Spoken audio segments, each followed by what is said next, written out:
Welcome, everybody, to another episode of the Thinking Project podcast, where we interview founders and creatives to help you take the next step in your business by listening to inspired stories of these wonderful founders. I hope you enjoy this podcast and make sure to share it with your friends. Thank you so much for tuning in.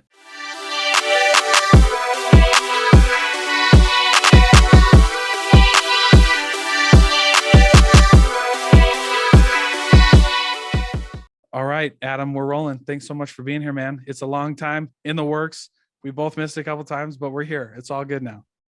Dalton, I appreciate you having me on, man. I feel like they always say patience is a virtue, and I feel like we've both been patient trying to make this thing work, and I'm more excited than ever. So thanks for having me, man. Yeah, absolutely. I'm grateful. So I know what you do. I know you have a few things going on, but I would love to hear in your words what you have going on and everything that you're involved in now. Yeah, my main focus right now is building my online business, which is all around setting up sales appointments for primarily for startups. But now we're starting to work with some bigger companies where basically we take care of all the headaches from writing emails, following up on emails, managing an email inbox, and all the clients have to do is worry about getting on the sales call. So that's my main focus. And I think the first time we spoke, I was over out in Hawaii for a few months. Now I'm in Austin, Texas. And I'll be leaving here, unfortunately, about 10 days to go on to the next spot. So I'm just traveling the world and focused on building this business. Yeah. Okay. So, kind of like a lead gen business, right? Mm-hmm. That's pretty lucrative now, because now startups can essentially, with companies like yours, they can outsource like a whole SDR department, right? And have some guaranteed leads and not have to really worry about, and then not have to pay 5 or 10 SDRs, right? Yeah, exactly. If you do it right, if you work with the right companies, but man, a lot of these bigger companies I'm starting to speak to now, the nightmares they have had working with lead gen companies, the amount of money that they've wasted, the amount of over promising and under delivering, it sucks in terms of leaves a bad taste in their mouth. But it really helps us because we like to put, like you said, the G word, guarantees. We love to put guarantees in place because so many others in the space, it's like they just spew a bunch of shit and then they don't actually live up to it. Yeah. So that's interesting. Then I love to talk about that, because one of the like core tenets of business is your offer, right? And something that I've had to learn, because like I'm like not a natural. So I am like a sales guy at heart. And Mhm. so like all of the selling techniques, but I wasn't introduced to like digital selling or like digital copywriting until much later. And I kind of regret that. Like I should have looked at that a little more. But like your offer, right? So how was it for you building the offer for your company and coming up with that guarantee, and then like marketing that offer? Like, how did you come up with that? It was all happenstance. I mean, all the stuff we kind of stumbled into. I never thought we'd have a lead gen business. When I say we, I mean my business partner and I. It all came about just because we had a tech startup for about 5 years in the college recruiting space. We sold into big companies like Bank of America, Amazon, AT&T. Our biggest problem as a startup, and although we were acquired, it wasn't for the amount we wanted it to be for, because we never got to true product market fit. We didn't have a sticky enough product. But what we were always good at was setting up sales appointments and then selling. And we did it all through cold email outreach. So it was about 15 months ago, I was talking to one of the startups that I've been advising, and their CEO basically just said to me, "Hey, Adam, can you talk to our head of sales? She's struggling to get meetings on the books." I talked to her. I found out what the issue was. I went back to Peter. I said, "Hey, man, if you want, I could do this for you." He said, "Sure." I called him my business partner, and then we built it out for him. And then we had another company, another company, another company.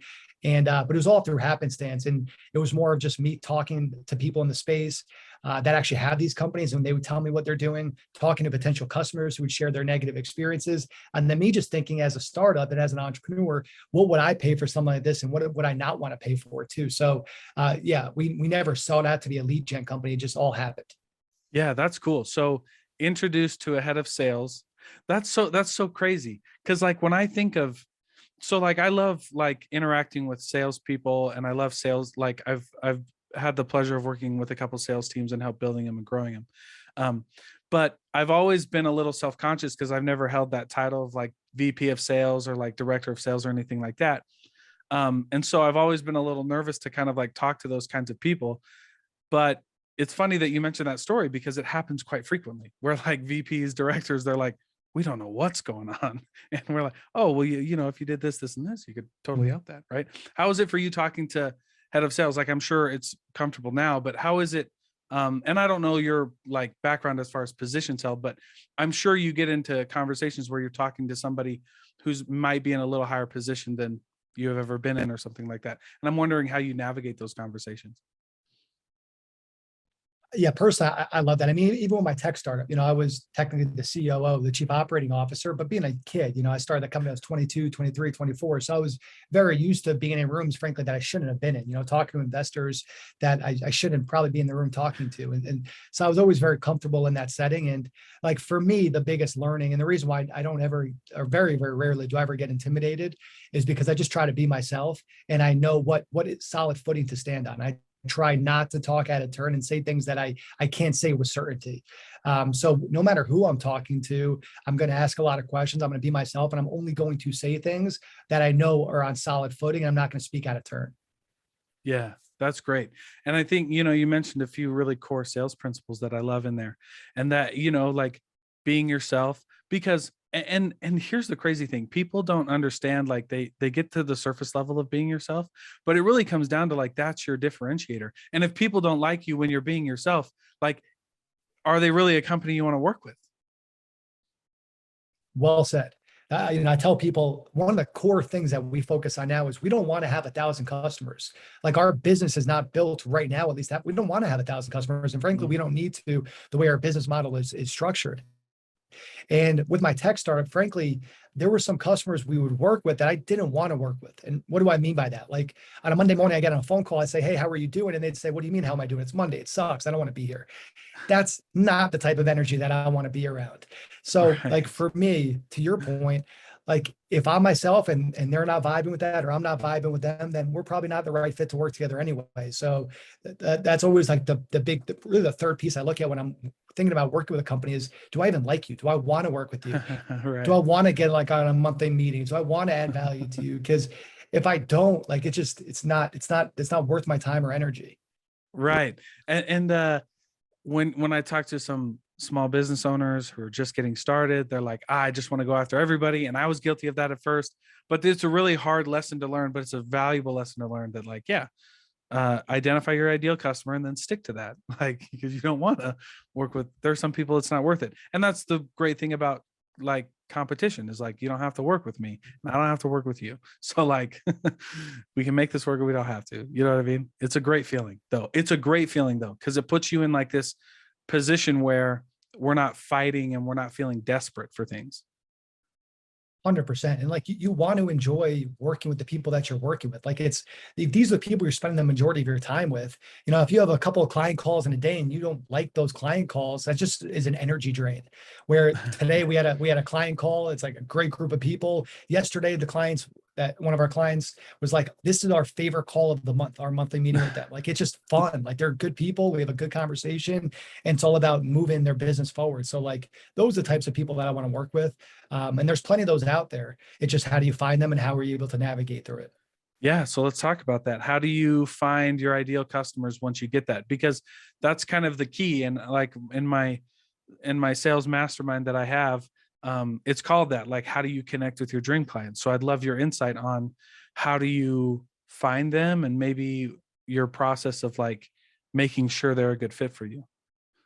Yeah. So one is, a lot of our first clients were all came through referrals and people we knew or knew of personally. Yeah. So that was how that started. But in terms of like new business, we eat our own dog food. So now all this new sales means we get on, it's all through we write the emails, we send the emails, and my team just books it on my calendar. And you have no idea who you're going to talk to, but I'm very because I try to be very much myself on all these meetings, I think hopefully it makes them feel more comfortable to be themselves. And I think for us, we don't trust our gut and our intuition as much as we should. Like we usually know in the first few minutes of talking to someone if we're going to vibe or we're not going to vibe, you know, whether it's Yeah. in a business relationship, a romantic relationship, anything, like you kind of know right away if there's a connection or not. So I feel like that's pretty evident usually from the start. Okay. I like, Aside yeah. from the metrics of like, for us, we don't work with B2C, we don't work with companies that have a small universe. Like that's more tangible things to look at. But in terms of Yeah. like the rapport, it's just, are you feeling it or are you not feeling it? Right, right, right, right. I like that because you do have to trust your gut. And it's and I learned something there because it's something that I probably do intuitively, But at the same time, if you can't put a framework around it, you can't replicate it. And that's the Mhm. key to like scaling and being successful, is being able to replicate something. You know what I mean? And I like that. And how long have you been doing the lead gen business now? So now our longest tenure client is on month 13, or just finishing up month 13. So going into month Oh, cool. 14. But yeah, for the first like 6 or 9 months, we really, even more than that, almost for the first year, frankly, we were like just focused on our initial customers and just making sure that they were happy and they were renewing before we even started to put like a Cool. little bit of gasoline on the fire. Like again, we did such a bad job during my tech startup of having product market fit and having a sticky product where we're like, this product, we want to drag us. We want it to tell us that you have product market fit by people not only renewing, but giving you more money. And now that we're at that piece, now we get to do what we love, which is let's get more of those types of customers that we want to work with. Mm. Yeah, slow down to speed up kind of thing. Exactly. Yeah. So go, yeah, the slower you go, the faster you get there. Because the more you can concentrate on everything, right? So I'm curious, you brought up your tech startup when you were in college a few times. So I'm curious if you can kind of go into more detail about that. Like, um, what, like, have you always thought you were going to be like a startup entrepreneur? Is this something that you planned on, or was it something that you stumbled upon? Kind of take us through that entering your first, was that your first one too, by the way? So Yeah. yeah, Yeah. take us through that story of entering into your first one and how that went. Yeah. So for me, I was a sport management major in college. I did internships with the Phillies and a minor league baseball team. And it was during that minor league internship, I remember I was working like a dog some of these days, like 12, 14-hour days on game days, and they didn't pay me $1. And I would drive there and back Whoa. 45 minutes to the ballpark. And I remember one day I Whoa. grabbed a hot dog. Yeah, I grabbed the hot dog. I came back to like our ticket office or wherever I was working. And my advisor was like, "Did you pay for that hot dog?" And I'm like, "You're asking me to pay for this $1.25 hot dog after I've been working free for you for how long?" Like, sure, I'll Yeah. give you the $1.25, but it's just the principle of the whole thing. So Yeah, that's exactly. kind of when I knew like that ain't an industry I want to be in, at least not right now. And I stumbled upon an entrepreneurship class my junior year of college. It led into me meeting my advisor, who started a entrepreneur accelerator program at my college during my senior year. She wanted me to run the program. I did it my senior year. It went well. They asked me to continue doing it as I get a 1-year MBA through the school. So I worked for the school and got my MBA. And then it was 3 weeks before I graduated my MBA that I started my tech company. This was back in 2014. And then again, as I said, I sold it back in 2019. Yeah. How I'm in the middle of my MBA program. This is a hot topic. How do you feel about MBAs and like college and things like that? What's up, everybody? I want to introduce you to a new piece of software that is launching soon. This episode of the podcast is brought to you by Capshow. Capshow is the first AI-powered podcast copywriter for expert podcasters. This software turns your audio file into a headline, into show notes, into captions, social media captions, promotional email. It even provides you a transcript to put in the show notes or your website for more SEO. Their beta is launching on June 1st, and I want you to join me for the beta version. The link to join, if you're an expert podcaster, is in the description below, so make sure that you go check that out. This will be the best decision you've ever made if you're an expert podcaster. Thank you so much for listening, and I hope you enjoy it. All right, guys, I want to talk to you about another sponsor of the podcast, Norm Wilkinson, the happy health insurance guy. If you're like me, if you're a 1099 employee, an entrepreneur, it can be really, really difficult to find health insurance. And on top of all of that, who wants to spend their time looking for it? We don't know what it means. We don't know what coverage we need, or we do know what coverage we need, and we don't want to go looking and searching for it. Norm Wilkinson solves all of those problems. He's the happy health insurance guy.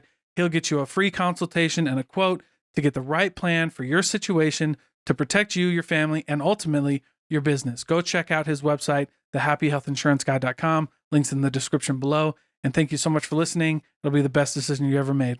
This episode of the podcast is brought to you by none other than empatheticselling.com. Empatheticselling.com is for founders and salespeople and business owners who want to generate more leads, win more customers, and go further in their business. Empathetic Selling gives you access to all of my videos and training courses on selling and lead generation. It gives you special access to our Discord community and weekly live events held by me with our community so that we can answer your questions in real time and get you rolling in the right direction with your business. So for only $47 a month, you can start leveling up. Go to empatheticselling.com, links in the description below and in the show notes. If you're watching on YouTube, please join. It'll be the best decision you ever made. Thank you so much. Not for everybody. I didn't want to get my MBA. I only did it because my parents like, Adam, you would just be crazy if you don't do it. You get to keep running this program. You get to keep building it. They're going to pay for your school, and you get, to make some money working for the school. It was just a no brainer. So Yeah. Okay. if I didn't get that opportunity, would I have got my MBA? Probably not, at least not at the time. I think you're building out your podcast. You have all these other things going on. Like, think about how much you learn from having your podcast, and you can learn that stuff in school. And there's certain times you need to get an MBA or secondary or third degree. But I think for entrepreneurs, I don't necessarily think it's necessary to get an MBA. Yeah, I would agree with you on that. I would agree with you on that. And I like that you just said, like, it's not for everybody, because that's kind of how I stumbled into it. I really didn't think for a long time I was ever going to do it because I didn't need to. And then a good deal came across the table and I was like, why not? So that's really cool though. But now, yeah. So you went to college originally for sports management. Mhm. So that's what you thought you were going to do. Is that right? Yeah, I want to be a GM of a sports team. Oh, wow. Yeah. How do you do that? You just kind Yeah, of rise through the ranks on that. You start as like the assistant and then you just work your way up, or? yeah, exactly. You rise through the ranks, and I'm not someone who's scared of hard work, but the more I dug into it, I was like, I'm not in love with this enough to go through what's needed to go through in order to get there. Like with my tech startup, would literally eat cereal and peanut butter for dinner a lot of nights. Like, I was willing to eat that dirt. I was willing to, work Mm. countless hours in the office. Like, I was willing to eat that dirt because I saw that bigger potential of what could be on the other end of this. But when I was in the sports world, it just never felt right. It didn't feel like it was in alignment really with what my DNA was. That's awesome. I love that you said that because it's one of my favorite quotes that I get a little heat on every once in a while, but I heard it in a hip hop song. And the the guy said, Don Michael Jr. said, uh, he said, don't be afraid to change the goal if you're not willing to eat the price. Mm, You know what I I mean? love And I'm that. like, I love that. that's I love perfect that. I because love that. it's like that, right? You're like, where somebody might have said like, you starting your GM, journey, somebody on the outside might have said like, oh, well, you gave up, you failed. And you're like, no, I was just figuring out what goals I was willing to suffer for. You know what I Mhm. mean? Like, I didn't want to do that. Like, okay, I don't want to do this anymore. And that's great. That's fine. You know what I mean? We get caught up in this hustle culture that's like, you got to stick to one thing. And then like, and I'm like, that's crazy, man. Just figure out what you want to do. So happy you said that, because I think it's so true, because we all, no matter what, if you want to accomplish anything special, you're going to have to eat dirt at some point or the other. Like, there's Right. no avoiding the eating of dirt. We're all going to have to eat dirt, but what are you willing to eat dirt for? So I love that. What song is that from? Do you know? Yeah. Oh goodness. I think it's from his song. I'm gonna look it up because he's like kind of coming up. But like it was just one of his new ones, and I think it was either new energy or Funeral Black by Don Michael Mhm. Jr. And he's from New Jersey. I saw him on a hey, crazy story. Saw him on a really funny TikTok. He was making funny like reels and TikToks. And I was like, this is funny and his music's dope. So let's go check him out. I love you. You got to get him on the podcast. I have tried. I'm still trying though. I'm not giving up because it's cool. But I like that though, because that's why I like hip hop so much. That's why I have a lot of hip hop artists on my podcast, is Mhm. because the way they um describe the journey of like coming up out of the mud and stuff like that, right? The way that they can express that is, I think, is one of the best ways, and it's really beautiful how they do it. So I love, plus it's fun to listen to, so I love it. I'm with you. But anyway, it's great. So so you thought you were gonna, I mean, so you kind of stumbled into entrepreneurship. You started wanting to go be a GM for a sports team. um when did you know that this was what you wanted to do? In terms of being an entrepreneur, is when I took that entrepreneurship class my junior year, I knew that Mm. interesting to me because I always had big dreams, big goals always growing up. Even though I didn't do well in school, I wasn't like, I didn't go to the best university, any of that stuff. Like I always had big dreams for myself, but I never knew exactly how to accomplish it or what exactly that was going to be. Mhm. But the world of entrepreneurship, what always excited me was the freedom aspect, where like I'm a big believer in the American dream and that you can accomplish anything you set out to be. It doesn't mean that it's going to be given to you or guaranteed at all. But if you work your ass off and you treat people right and you do the right thing, I think anything is possible for anybody. Of course, within reason. Like if you're 5'3", you're probably not going to be making the NBA. So of course within reason. But Yeah. yeah, entrepreneurship showed me that that path of freedom, that path of anything that you want to accomplish is possible, and there really is no limit as long as you're willing to learn, put in the work, and do it the right way. Yeah, I love that. Yeah, and I like that you said within reason too, because I totally agree.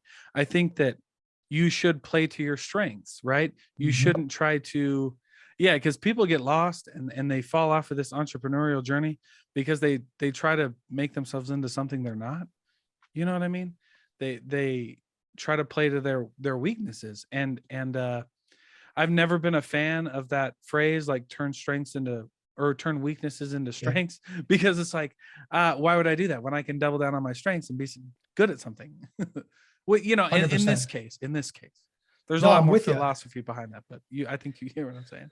No, for sure. I teach an entrepreneurship class to a lot of small business owners virtually, and that's one of the big things I was focused on. Is like, what makes you great? What brings you great energy? What are you the best at? I want you to spend the majority of the time on that, and I want you to figure out, can you automate or delegate or cut things that you shouldn't be doing? You shouldn't be spending your time in. Like, why are you doing spreadsheets? Why are you the one doing your website? Like, why are you doing this outreach? Why are you doing all these things that you're not good at and you don't like doing? Where I'd rather Yeah. you just find solutions to those problems that you can spend your time like baking cakes or doing accounting or whatever the hell it is that you love doing and that you're great at.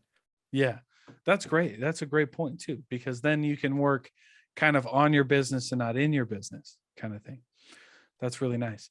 Um, so now at this point in your career, what are some of the biggest lessons that you've learned as an entrepreneur, and what are you hoping to like carry forward with those lessons? For my tech startup, the biggest learning was around what we didn't do a great job of, which was product market fit. If you don't get to product market fit as any company, any startup, any small business, you're always going to feel like you're clogging holes in a leaky bucket. And that is just not the place that anybody wants to be in. You got to get to product market fit. And that's why we've been so intentional with this company of being slow, starting the slow process that we can run faster in the future, and Yeah. focused on product, getting to product market fit, which I define as, can you get repeat customers, and do those repeat customers want to pay you more and more over time because you're providing more and more value?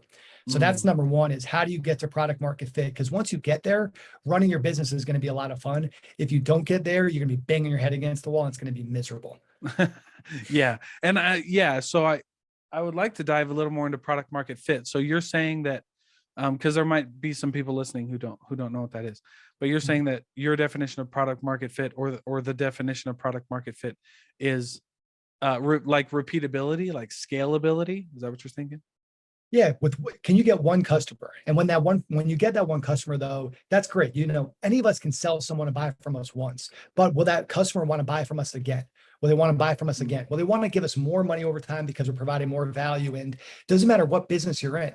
If you sell water bottles, do they buy another water bottle from you? Or are they buying another product from you? Or are they Oh referring you yeah. to their friend? If you're an accounting firm, are they buying from you? Are they coming back each year for you to do their books? If you're a tech startup, SaaS is easy, monthly recurring revenue.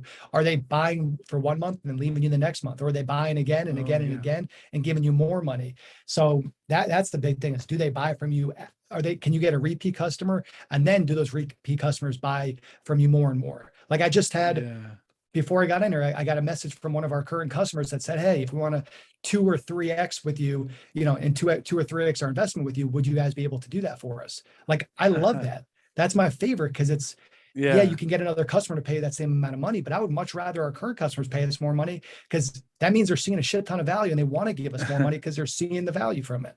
Yeah, I like that, but that's a great point, because yes, as a salesperson, I do know, like I the same is true when I help companies hire salespeople. When I used to hire salespeople, like, look, anybody can sell to their friends or family. Anybody can sell to the guy walking up who's got a blank checkbook out and ready to go, but can you consistently sell, and can you consistently have like sell and have good like customer satisfaction? Like, can you do it at scale and have people still like you? Because I've seen that too, where people can sell a ton, but they're like their customer reviews are the worst, and they don't get any referrals.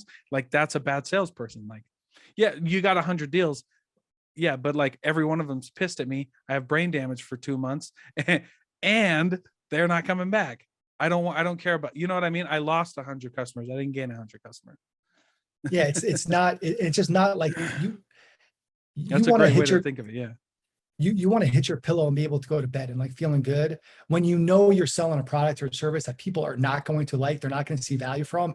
It's not just not enjoyable as a business owner, like it's just a heavy way to live in a not good way. Like no one should want it. That's why if you do get a good product, it's like I know when people come in and they work with us, they're going to be happy and they're going to love the value we provide. It's just such a more pleasant way to live. Yeah, I love that. So, what are some of the things that you do outside of like the daily stuff? Like, what are some of your passions maybe outside of work that you like to do? Maybe a mission that you're trying to accomplish outside, or Yeah, I love, like I always say, and I say this in the class that I teach, I think small businesses and entrepreneurs, they're the heartbeat of America. I think they're the people that make America, a really special place. And the reason why is because anyone here who's an entrepreneur that's listening, like you could probably make a lot more money somewhere else and you could probably have a lot easier of a life somewhere else, but you have chosen to take this more difficult path to try to accomplish something bigger. So for me, I love supporting entrepreneurs, small business owners, startups. So I do a lot of coaching and advising and working with them. So that's always something that means a lot to me. I love initiatives on the side because I travel so much. It makes it really difficult to be in one location. I can't do it quite as much, but I love helping people that like one of my big initiatives I love that I ran the Boston Marathon back in early 2019, and I was able to do it for the Ronald McDonald House in oh, Boston cool. Harbor, and it's like these are kids that have no reason to be positive and optimistic. They're going through such challenging times in their life, and they have all these health challenges and they should be in school playing with their friends and all this stuff. Yet they're over there smiling, having a good time, optimistic and positive as, even sometimes as myself, I'm bitching and complaining about the smallest things. And I see this little 6-year-old with like a feeding tube in her and she's smiling, giggling, loving life. So I love being able to spend time and help, help kids like that have challenges that they shouldn't be having to deal with. So I wish I could spend more time on that right now. Yeah, that's a great way to think about it.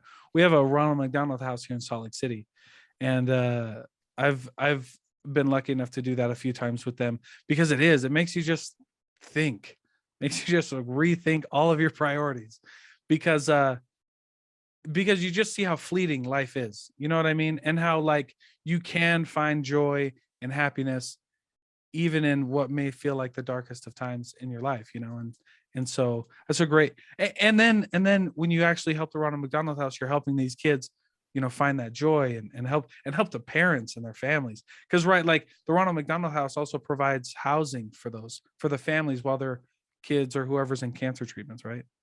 Oh yeah, yeah. I Yeah, become that's right. friends with some of the parents. Like, I love following along with the parents and their kids. And one of the kids, he's probably 13, 14, 15 years old. We go back and forth on Instagram all the time. He's doing amazing, and he keeps me updated on his treatments. But I love keeping up to date with what they're doing, and the parents. I become friends with some Mhm. of them too. So yeah, they're always so inspiring and amazing to me, and it really does put things into perspective. Yeah, and then as a business, and then as a business, this is what I think is cool when you have like a mission like that.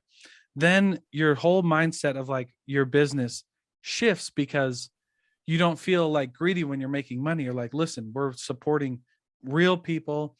We're using our money to like do good things. And so I can ask for lots of money. Cause that's the thing, is like people kind of hit that price wall, right? And they're like, man, I don't want to ask for that. But having a mission like support, like you help support the Ronald McDonald House. Like that makes asking for that a little bit easier, I would think, right? Yeah, well, the more you make, the more you can give, and that's stuff that Yeah. I want to do more of a job. And I felt really like we spent a few years really. I was on their board in Boston, and because of my travels, it's been too tough to like I haven't been able to be involved with them lately. But I love supporting them, and even when I was in Hawaii, I spent time with a company called Access Surf, where they help disabled people get on a surfboard and surf. It's so amazing. Oh, And that's Special Olympics out there like that. That's just things to put things into perspective. But I wish I did and could do more of that type of stuff because it's so energizing for me. But yeah, on your note, one of the small businesses I was talking to this about 2 weeks ago during class, she's an older woman, probably in her 60s, and she has a health center for older adults to help them with like different health challenges that people in their 60s or 70s and older would have. And she has this group that meets every week, and she'll get like 50 people to show up to these events, but she doesn't charge $1 for it. She makes it completely free. And she's like, Adam, how do I charge for this without charging too much? Because I don't know how much longer I could keep doing this stuff for free. And I said to her, I said, you're a very selfless woman. Like I can just tell you have like such a selfless persona to you. But what you're doing right now is actually incredibly selfish because you're not charging. The most selfless thing you could do is to charge them because number one, they're going to want to give you money. But more importantly than that, when they do give you the money, you're going to have the energy and the resources to do this more and more and more and help more and more and more people out. So anytime we're yeah, worried yeah, about yeah, yeah. asking for more money, we have to realize if we had more money, money is just a magnifier. It's going to help us accomplish more of those, the more of the goodness type Mm. of things that we want to accomplish. Yeah, I like that you said, I'm gonna write that down. Money is a magnifier. Because it's something that I mean, I know, right? Um, it's something that I know and that we talk about it, but I like how you put it. Like that's pretty simple. But yeah, I do think that as you charge people, like I was talking to, I had a really special opportunity to go to like a youth, like a youth Shark Tank. Like there's a local company here who does like, they sign kids up and they take them through the whole entrepreneurial process. So like they find an idea, they figure out how to do it, and then they build it, and then they have time to like sell and like find their product Mhm. market fit and stuff. And then at the end, they have like a little Shark Tank thing. And I was able to be one of like the guest judges. Like, I'm not special, but it was a buddy of mine. He was like, the guest dropped out and I got to do it. And there was a girl here who ran a nonprofit. And like my background is in accounting and finance, and nonprofits are probably one of the hardest to do like Mhm. books for, and like because there's so many regulations and things. But she had a nonprofit. It was really special. She would take donated dresses, and she would go into like um less fortunate high schools, or like those kind of high schools where a lot of kids were low income and they couldn't afford prom dresses. And she would take these prom dresses that were donated, she would clean them up, make them look nice, and then she would like sell them for like nothing. Like, so a girl could go get her prom dress for like Mhm. $20 and have the best night of her life. And then they could give like, then they could just donate it back. Like, so Right, right, basically right. you rented a, but anyway, it was really cool because I got to talk to her afterwards. I gave her my little prize, which was like a little investment in her company. And she was like she had a second job and she was working on this a lot. And she's like, I just don't know how to like, you know, how to like make this work and make this scalable. I'm like, well, how much are you keeping? She's like, I'm not keeping anything. We donate 100% of the revenue. And I'm like, okay, you can't do that. And she goes, but I feel bad. And I go, I understand, but like the CEO of Red Cross doesn't have a second job. Right. Exactly. Exactly. I go, you see Exactly. what I'm saying? Like they don't. They have to get paid, because if you want to keep helping girls like this, which I think you should, you need to make it sustainable. Like, and doing it for free doesn't work. Like unless you're Bill Gates, doing it for free won't work. Exactly. But Bill Gates didn't. The reason why Bill Gates has the money that Bill Gates has is because Yeah, he it's didn't because do he it for free charged to money. start. Yeah. Yeah. But it's cool. Like when you look at it in that light, money isn't selfish anymore. Money's like a way for you to help people.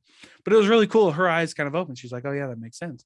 And her Mhm. family came up to me afterwards and they were like, we've been telling her that forever, but I don't know what you said. And I was just like, well, you just got to point out the obvious to people. Like if you want, like, yeah, the biggest philanthropists that and we love, um, yeah, they make money off of that, and they donate for usually because they donate to a cause they love and they get to write it off on their taxes for the most part.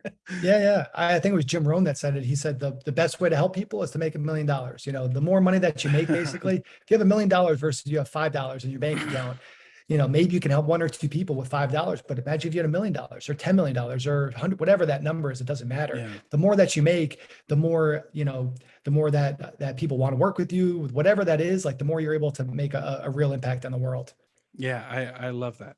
Um, so for you, as as you're traveling a lot and as you've got this business that you're working on, you got a lot of things going on.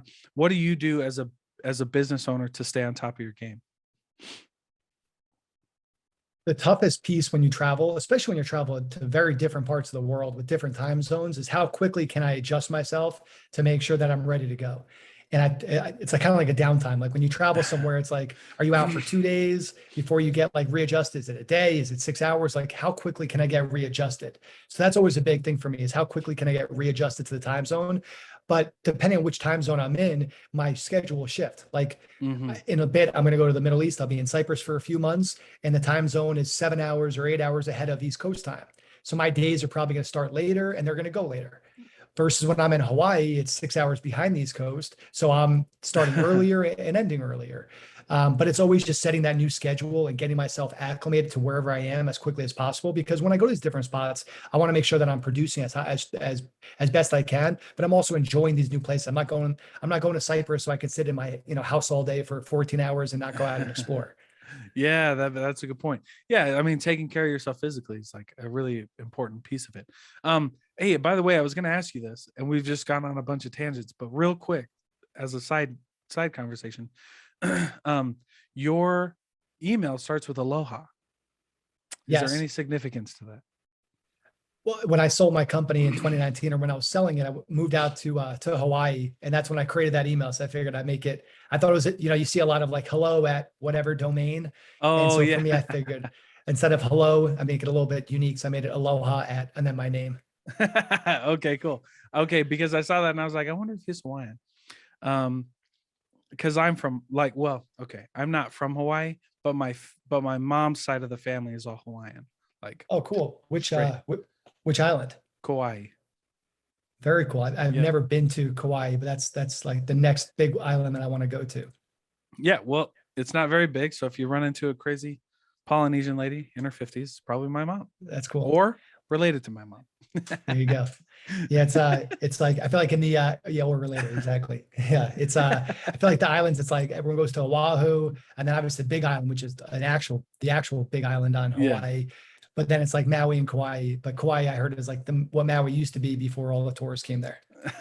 Yeah, Kauai is yeah, like I didn't understand like my grandpa he was a general contractor, but yeah, but loved like old country music and like just like looked like a country farming guy. Like, and I'm like, that doesn't look Hawaiian to me. And then you go to Kauai and then you realize why that is. And because they Right. all look like it's farming, like it's like, Oh yeah. you know, and it's like pretty indigenous part of the land as well. Like a lot of indigenous people still live there. Like I said, I've never been there, but it's pretty cool. Yeah, it's pretty cool. That you should go. I should go, but whatever. That's cool though. Okay, so I love that we're here now, and you've gotten to this point in your journey. So, as far as like, so yeah, keeping yourself physically fit, but as far as like what you do to stay on top of like your business game, like how do you sharpen your sword with your business skills? Like how do you do that? Like how am I making sure that I'm improving every day and making sure that Yeah, I'm yeah, yeah.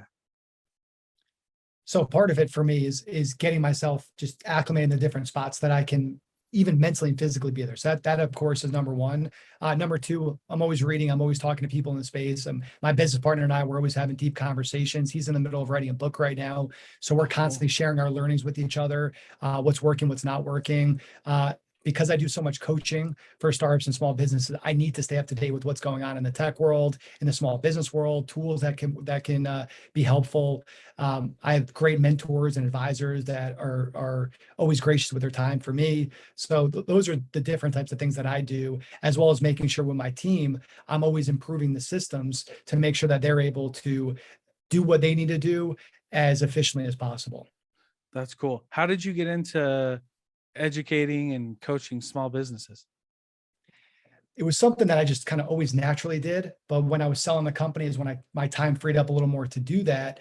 But it was probably about 2 years ago. And now I randomly met with this guy who was actually in upstate New York. And he was telling me about this company called Eureka, which is an amazing platform to help on small businesses and entrepreneurs. And he was like, you should really talk to them. I think they would love to meet you. And I think you'd love to meet them. And they connected us. And I've been coaching entrepreneurs. Now it's probably been at least 100 entrepreneurs through that company for the past probably 18 months, almost 2 years now. Oh, that's really cool. Holy cow. Yeah, that's something because I mean, like, that's another thing that I'm also really passionate about because I'm in the same boat. And it's an industry a lot of people are passionate about, like small businesses and like scaling small businesses. That's because that's probably the hardest part is like you get a small business owner and now what do you do? You know what I mean? Mhm. Like you get this business and now what? Um, and I also love helping people with that. So what are some of the things that you teach to small businesses that help improve their situation?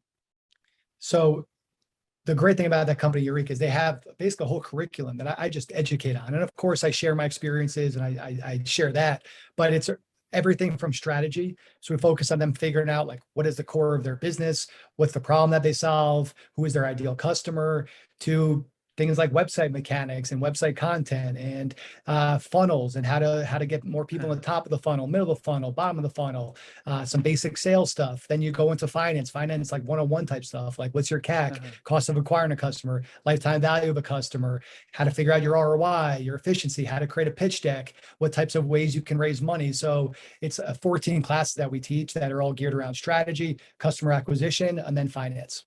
Oh, that's cool. Yeah, a lot of people don't yeah, a lot of people don't miss the finance piece, man. And it's Yeah, you probably know one of it. the most important one. Yeah, probably more. Yeah, because I always when I talk to small businesses too, one of the statistics that I like to share with people um is that most companies who don't make it are actually extremely profitable. They just don't have the cash flow. And they're like, "Well, that Mhm. doesn't make any sense." And I'm like, "That's why we're going to start with finance first." But like, you know what I mean?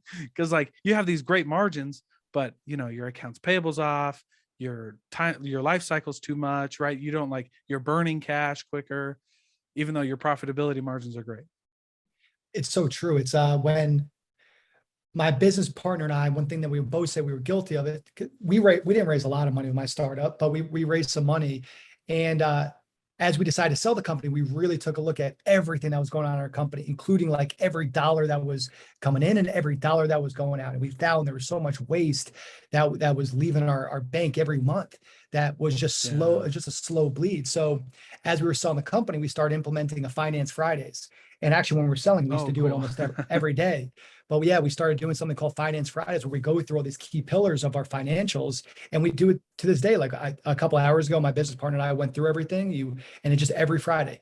You know, what are our receivables? What are our payables? What are our efficiencies? What are our ROI in each customer? Like every little Yeah. detail, because it is so important. If we're not paying attention to it, then our financials are going to run us and not in the way that we want them to. Yeah, I read a book called oh man, now I can't remember it. But anyway, it's this idea of paying yourself first. And dude, I wish I could remember that book, but it's a great little finance book for small businesses because it goes over those principles like, you know, pay yourself first and then figure out like where you need to cut. Because yeah, we do think we need a lot of stuff and most of the time we don't. Most of the Mhm. time those pieces of software are nice, but like right now they're not necessary, and that's Yeah. what it is. Today, yeah, today as we were going through our finance Fridays, we are in our bank account, and I was like, it's amazing how few tools we actually leverage. Like everything in our bank Yeah. account, like the stuff that comes out, it's all from the same vendors that we use to manage all of our customers. Where in the past, it'd be like all these random little things that it's like, we're not even using this. Why are we paying for this? So yeah, it's just keeping an eye on it. Yeah. I love that. I love that.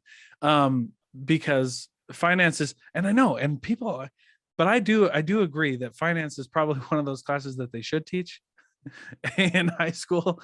But I also remember when I was in high school, and if somebody would have tried to teach me taxes, I probably would not have shown up to that No, no, no, for sure.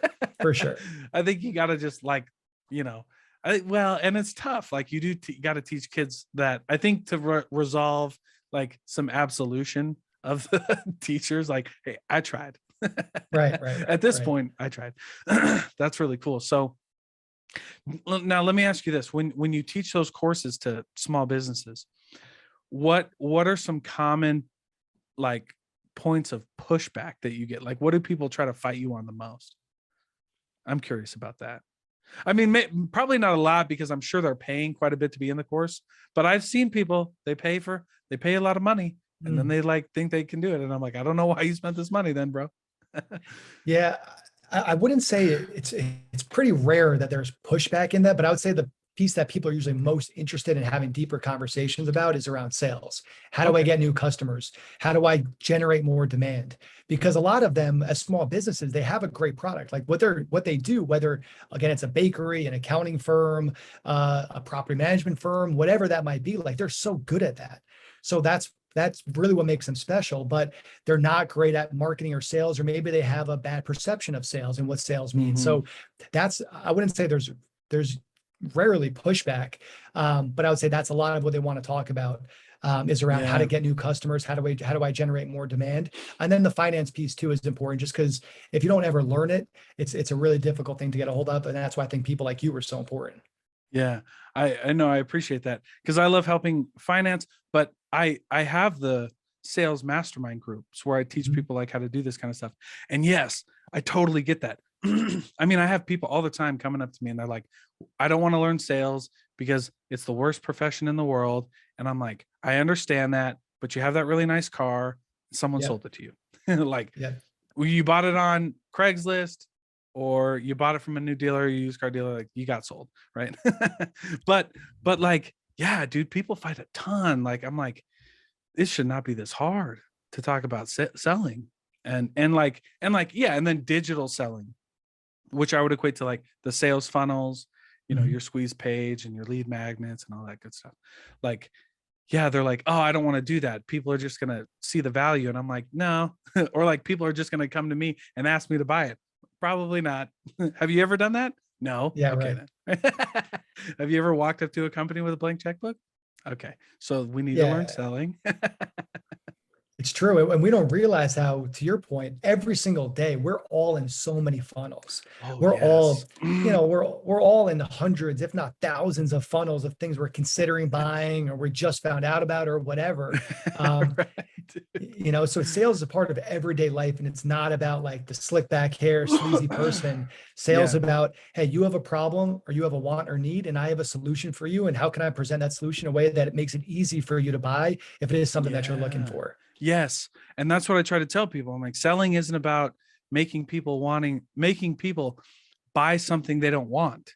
It's Exactly. removing the friction so that they can buy it as easy as possible. I'm like, that's Exactly. what this is. I'm like, do you realize, like, I talk to some people, I'm like, do you realize how hard it is to buy your product? Like, I go to your website, there's no information, right? Or maybe there's pricing because you believe in this like skewed idea of transparency where you only put a price up there. And I'm like, now people are like struggling and you can't help them and they got to call you and they got to set an appointment with you. I'm like, dude, that's like so hard. Good Mhm. selling is making it easy for people to buy from you, like making it easy to make a decision. Like you said, I love that, dude. It's a great point. And I got not an argument, but like I saw this guy on Facebook post like somebody was talking about cold emailing, like cold outreach, right? And he's like, he's like, I never support companies who do cold email outreach. And I'm like, then you don't buy anything. Yeah. Like they Every all company do. does it. You have to, like at some point in your business, when you start your business, I'm sure this is what the conversation you have with people, like you, you can only rely on inbound so much before you have to get off your ass, interrupt someone's day and educate them on your product. Yeah, and think about it, like for us, there's problems that we want solutions to right now. Both of us, everybody listening to this, imagine if that just got presented to us, we would be happier. Like the Yeah. for me, it's if you really believe in your offering, then you should want people to find out about it, and you're not bugging them. If you are bugging them, they'll say stop reaching out, and you stop reaching out in whatever medium that is. Like if there is, like for that gentleman on Facebook, Yeah. he probably just doesn't want to do it for himself because he probably doesn't really believe in what he's offering because he thinks he's annoying Right. people or bugging people, which means, yeah, you probably should figure out something else to do because your product or service isn't adding value to people. Yeah. Yeah. And then I looked at his website and he worked for like, I think it was like Adobe or something like that. I'm like, they have a whole sales team, right? That Right. they have outbound quotas that they Oh have to yeah. hit. I'm They're like, calling, they're emailing, they're texting, I they're go, doing I go, everything. I go, all right, this guy. I'm like, you just don't know enough, which is fine. Yeah. Like, that's fine. But that's cool, man. All right. So I've loved our conversation so far. We're gonna jump into the lightning round. But before we do that, I'd love for you to uh promote anything you want to promote. If you're lead gen business, how do people get in touch with you? Anything like that. Yeah, if anyone wants to find out more about what we do from a lead generation standpoint, you can check out our website, eocworks.com. My email is adam@eocworks.com. In terms of social media, I'm most active on Instagram, which is just at Adam I Rosen. And then LinkedIn, same thing, at or / Adam I Rosen. Cool. Right on. I love that. All right. So let's do the lightning round. It'll be quick. And all right, I'm gonna get them ready. It'll be Let's do quick it. and let's go over it because this is I've done it once before and it's actually really fun. So let's go. What book do you recommend most to budding entrepreneurs? If you're an entrepreneur from the start, you got to build your company to sell it. I didn't do a good enough job of that to the start. Every entrepreneur needs to read Built with a T to Sell. Amazing book. It'll show you how to create the processes and systems to sell any type of business. Dope. What's the best purchase an entrepreneur could make when starting their business for under $100? I run everything. My email business almost completely run off of Google Drive, and it's much less than $100. So I love the G Suite. You could do anything in the G Suite. Oh, that's dope. That's a good one, man, because you totally, absolutely can. What's the best piece of advice you've received when starting your business? It takes a lifetime to build your reputation and just a moment to lose it. What's the worst? Red is the new black. Scale before you're ready. Oh, red is the new. That's so funny because it's so Yeah, you true. would probably. Oh God, in the tech world, that's what they all. I Yeah. remember the serial entrepreneur. He's like, "Red is the new black, Adam. Who cares about losing money? You just want to scale, scale, scale." I'm like, I Yeah. guess so. I don't really No. understand it. And then I was like, Yeah, "That is the worst dude. thing." And you see these VCs shelling out hundreds of millions of dollars to companies who are always in the red. That's Yeah, crazy. That's a good point. I like that. Okay. What should be the focus? If they're starting a new business, what should be their sole focus on going forward with their new business or their new brand? get one customer and then let that customer pull you. So get one customer, see if they'll renew, and then if they do, get a second customer, see if they'll renew. But go slow so that you can run fast in the future. But just get that one customer, and I stop love just that. doing market research. Get the customer. See if people will pay you for it. Just see if people will pay you for it. Yes. Yes. And then go from there. That's great. Exactly. Do you have a favorite quote that you live your life by? Perseverance and spirit have done wonders in all ages. It's from George Washington back in 1776. I used to have it written on my board behind me. That's sick. Okay, cool. Well, that's the questions. Thanks for participating in the lightning round, Adam. We really appreciate you coming on. Grateful that you'll be here. Thank you so much. No, thank you, Dalton. That was a ton of fun, and I look forward to staying in touch with you, man.